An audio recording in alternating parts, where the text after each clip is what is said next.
So we throw the smoke down. Not even for attack purposes. That's just so we dodge our next attack. As you see my ward right there. Not happening. And then look, that just tanked a hit for me. Look at that. So that's basically 2 hits from enemies that I don't see or something that just get tanked. One from the automatic dodge and another one from the ward. Okay, I'm pretty much done with my Falconer build. There's a couple key things I want to point out before I go over all the gear and everything. First off, I have 566 ward decay threshold. That's coming from 2 different blessings. I'm getting ward decay threshold from this blessing, as well as these boots. These boots are a huge part of this build. These all combine really well with this particular skill, Moonlight Bomb.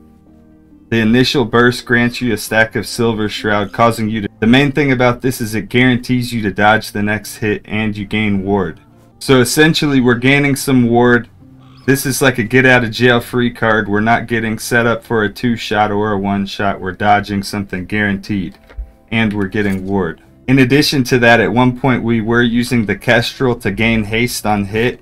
Now I'm getting haste on hit from the Rogue Agility passive on the Rogue passive skill tree. In addition to that, we're using this Coordinated Fade passive point on the Falconer Mastery tree. That gives us more stacks of Silver Shroud, since it is kind of hard to get over here and grab this 1 point, and it's hard to put more points into it. And honestly, I think it's a 1-point wonder. Let me know if you've tried differently and had better results with more points into it. Essentially, once we're in the level and we've made our first dodge, we wind up having 1800 health plus 566 ward on top of that. And our ward doesn't go down until we get hit again. So essentially, we just have extra couple hundred life just for free. Then also, take a look at my dexterity. Now, after I use my movement skill, it goes up to 101. I could have 16 dex on this. I think this is better than minion damage. I was trying it with minion damage, but I think this is honestly better. This scales really well with this point right here. I get 1% more damage per dexterity point. So while I'm in this phase of being buffed by this, that's a bunch more damage. That's essentially 20% more damage. And that stacks also really well with the fact that these add more damage after doing a shift. So it all just synergizes well, in my opinion. Because we're not using the Kestrel anymore, we're using the Core of the Mountain. This is basically just for another get out of jail free card, the damage immunity after being hit. The thing that if we get hit after we do our dodge, then what winds up happening is we get that little damage immunity. So it's just another get out of jail free card. In addition to that, we have another get out of jail free card with Ravenous Void. We just have like all these little systems that we're using to add some ward on top of things, to guarantee being able to dodge, an immunity thing. These gloves are pretty crazy. You literally get 15% less damage taken. So this is like having a freaking... This is like having a red ring and a half on your gloves. And somebody could potentially get this with LP on it, which would be nuts. Like, I'm just imagining even this ring with 16 dexterity and with like 120 minion damage or whatever the max is. You could have a crazy one. And you could get this with LP on it. You'll just be farming the mountain hundreds of times probably. So without any further ado, I'll go over, just show you all my skill trees. Make sure my head's not in the way. Here's all my skill trees. I thought this was a pretty good point just to add some dodge rating. I was messing with these right here, moving this way, but the health on shift and the mana on shift even, I feel like if you're having to rely on those and wait on the cooldown of shift, then you're probably like dead by that point anyways. So I thought the dodge rating on shift, you know, I gained the invulnerability, and then also I gained some dodge rating after that in case I get hit shortly after. So I thought that was not a bad idea. Here's my skill tree right here for the falconry. Here's my explosive trap skill tree. Here's my Divebomb skill tree. The explosive trap skill tree, I actually found some idols that you could take some points out of this minefield. I tried them even with having 6 traps, like your bow shooting 6 traps. I'll show you the idols right here. The thing about those is it didn't really feel like it was adding that much value. See this max traps with explosive trap? That didn't feel like it was adding that much value. It felt like it was fine with having 4.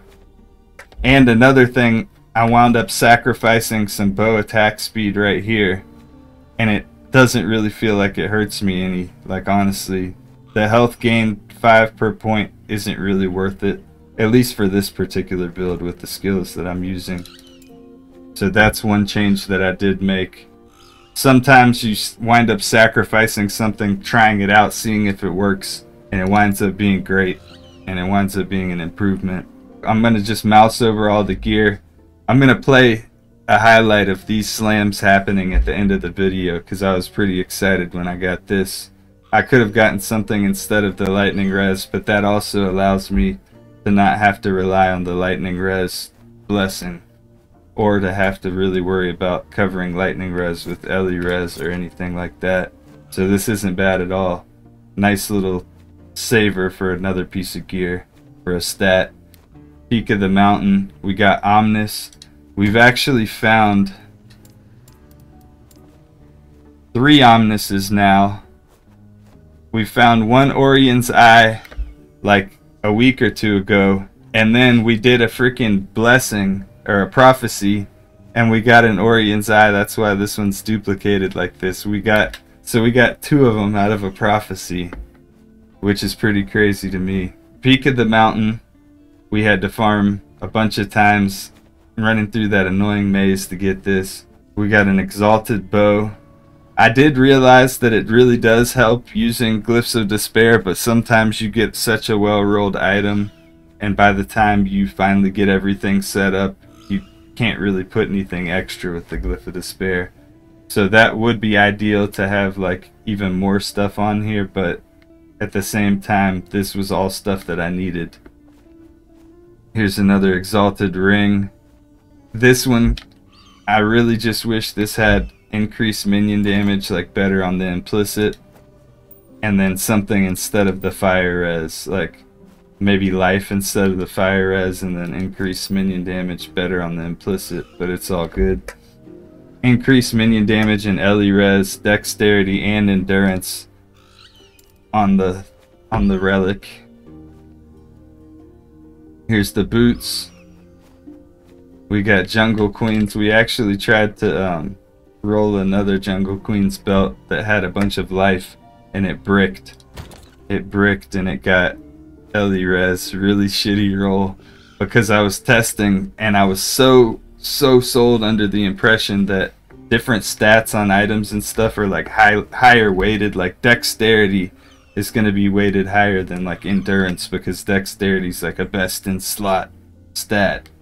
So like I thought, oh, I'm guaranteeing that this massive life, like 20, it was like 20 or 30%, some ridiculous T7 life roll on a belt, and I thought, oh, this is guaranteed to imprint on the Jungle Queens if I don't upgrade any of the other stats on it. And sure enough, it got the Ellie res, because I mean RNG. Ravenous Void.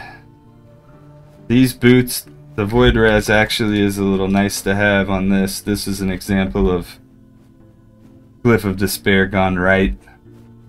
Ravenous Void, the belt, and then julras. I really just like using julras. I wish I could find an LP2 or an LP3, or hell, LP4 wouldn't hurt. So I could put like a 16 dex ring on there, crit strike avoidance and minion damage, and then just dash, and then I would boost up my minion crit strike multi, boost up my minion damage, and boost up my dex every time that I, like, of course there's like a 12-second cooldown after that, which kind of sucks. But this is like godly for bosses. This is godly for just dishing out a ton of damage, because we already have good minion damage, good minion crit strike multi, and good dex. So I mean, it's like just having a godly version of this would be crazy. Same thing with the chest piece. But it's crazy that I had the realization that you can replace using the kestrel just by using this agility. And I could put one more point into it, but I put the other point over here, I believe, and to right here, just to have the damage reduction stuff. And then, I mean, 20% chance. I don't really need 25% chance. That's getting kind of greedy. It's just mainly for the movement, the quality of life moving through the levels. And it doesn't hurt with dodging stuff as well, like for boss fights, Oribus, whatever. Here's all my passive skill trees right here. I'll mouse over all my idols real quick. Here's all my idols. Covering my reses and stuff, adding a little extra health. This one, armor shred duration with increased health. This one's a pretty good one, I think. I haven't found one like it. I found a 6% one that was kind of similar. Crit strike multi. I could always find better ones of these. I don't know what they go up to. 25. So yeah, I could find better ones of these. That's just my idols right there. Here's all my blessings. This one really, I would highly suggest using this blessing if you just want to find more uniques. This one's from the Fall of the Outcast timeline. I really think this one is partly responsible for me finding like Ravenous Void and Jungle Queens. It's not responsible for these. I think these are just RNG off the boss. Same thing with Omnis. But I think like finding these like world drops, having that blessing right here is massive. Ring drop rate, I have this one. Just, I could actually farm up a better one. This one, probably could farm up a better one for the sake of trying to find a red ring. Because eventually I'll probably replace this ring with a red ring and put a really good, whatever, P7 type of things I could imprint on a red ring if I ever happen to get one. So yeah, there's that. Ward gain on kill. These ones are really the massive ones in addition to the boots. Instead of getting like an extra 60 health or whatever I could get, I essentially have an extra 200 health right here, effectively an extra 175. I know it's just a cap on top of my health, but still it's better than the little small amount of health that you would get from the blessing with health. 18 all res. I think this one's like key to get. Ideally it would be 20 all res, but it is what it is. This one, increased armor. This one helps a lot because my armor would probably be kind of crappy if I didn't have that. So, but at the same time, we're taking so much damage as we continue to push further and further corruption. It's at a point where we can't really rely on something reducing the damage to save us. We got to kind of play it good as well. We can't just tank everything at a certain point. So I'll show you a little bit of gameplay with this. It's 550 something corruption. Show you. So we throw the smoke down. Not even for attack purposes. That's just so we dodge our next attack. As you see my ward right there. And then look, that just tanked a hit for me. Look at that. So that's basically 2 hits from enemies that I don't see or something that just get tanked. One from the automatic dodge and another one from the ward. Watch. It's on cooldown. It's on cooldown still.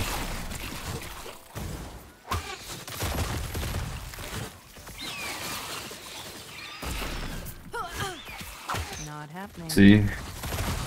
So these enemies are a little bit annoying and they're all kind of like hitting me from the side, causing it to go away, but I mean, it's helping with that. It's helping with that annoying aspect to where I don't have to deal with it as much. I don't have to pay quite as much attention to every little detail, every little enemy on the side of the screen.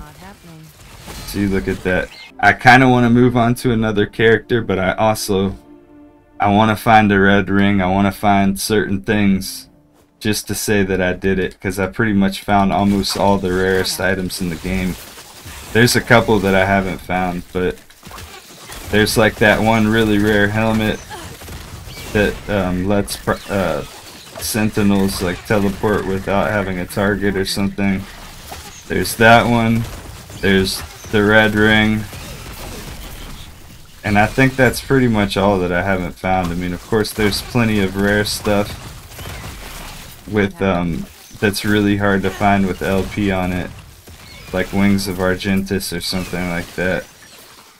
That would definitely be a better chest piece to use than this mountain one. The mountain chest, I guess, is like a budget Wings of Argentus. I have Wings of Argentus without LP. I just don't think it's as good without LP on it. Maybe I'm sleeping on that though. Maybe that's something I should give a try as well. I just kind of like all the different stats that I get, all the attributes that I get from this chest. This chest would work probably better with the red ring. Not happening. So I'm farming up corruption to go higher corruption for the sake of getting more XP for my prophecies, to be able to have more favor and do more prophecies more often to target farm stuff. That's basically that, and then having, you know, slightly higher LP as you push higher corruption. I also used a rune of creation on an item that that had 3 stats on it. It had a really high like dexterity roll on it, but it only had like 3 stats, and I fucking wasted the forging potential. So I couldn't even use it to imprint onto like a julra or whatever I was trying to do. But fortunately I can do prophecies to get runes of creation, so it's not a terrible L. So yeah, that's pretty much all there is to it. That's my Falconer build right there. I'm going to continue pushing. Maybe have an update at some point. I'm going to try to keep it brief. Try to keep thinking of new ideas for videos. If I stumble upon anything, I'll let you know. And maybe I'll make a new video. Maybe I'll make a new character sometime real soon. Hope everybody has a good one though, and I'll catch you on the next one. Take it easy.